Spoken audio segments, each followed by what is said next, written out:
programação, utilizando o Qt, aula de programação em C++. Então até agora falamos sobre vários aspectos da linguagem de programação. Falamos desde declaração de variáveis, estrutura de controle de fluxo e alguns conceitos também mais abstratos da utilização da linguagem de programação, como namespace, template, funções. E aí na aula passada começamos a falar, na aula retrasada começamos a falar sobre vetores. Na aula passada acessamos os valores dos vetores e agora a gente vai utilizar as instruções cin, cout, né, para trabalhar junto com os vetores, cin, cout e a instrução for. Então nós vamos acessar em sequência os elementos de um vetor na ordem crescente e vamos ler os valores e colocar dentro dos vetores na sequência também. Então é um pequeno exemplo que a gente vai fazer já para amadurecer nosso conceito de vetores dentro da linguagem de programação.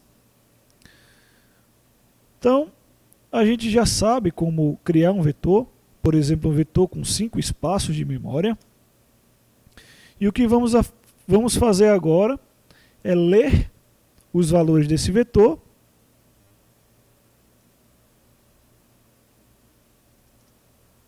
na sequência, de 0 até o último elemento, que seria 4,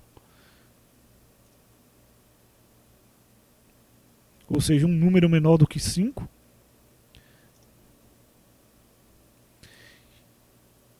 E vamos escrever dentro da memória o número que for digitado pelo usuário na sequência, ou seja, o for é uma instrução que vai começar em 0 e vai terminar em 4, incrementando de 1 em 1. Foi exatamente aquilo que a gente fez para acessar os elementos dos vetores na aula passada.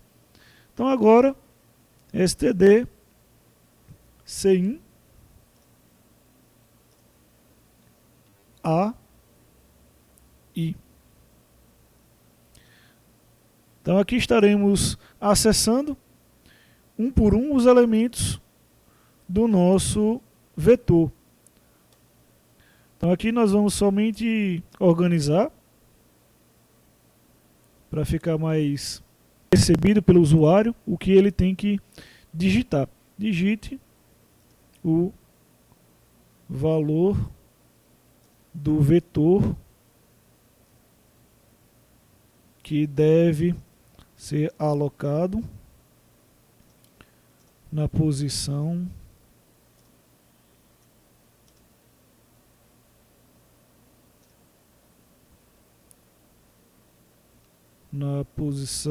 I. Dá uma quebra de linha aqui para organizar.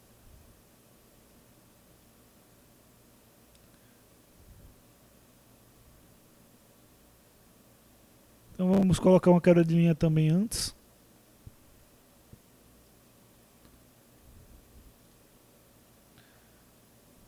Para ficar mais fácil de visualizar na tela. Depois que recebermos esse valor, podemos criar um for separado ou podemos criar aqui dentro do mesmo for os valores para serem mostrados.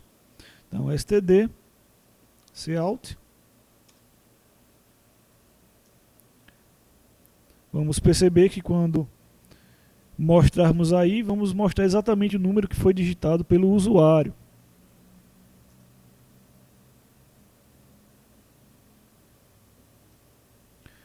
Então basicamente esse é o nosso exemplo, ele é bem simples, apenas mostrando como podemos utilizar a função for para ler os elementos do vetor e escrever os elementos do vetor na tela.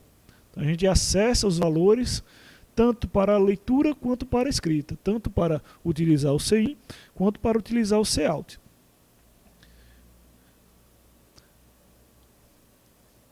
E aí vamos evoluir nesses conceitos, né, nos conceitos de vetores, nos conceitos de vetores multidimensionais, para podermos ter elementos de matrizes e vetores maiores. E após vamos entender também como fazer esses vetores como ponteiros, como passar esses vetores para as funções, para utilizar funções para criar esses vetores.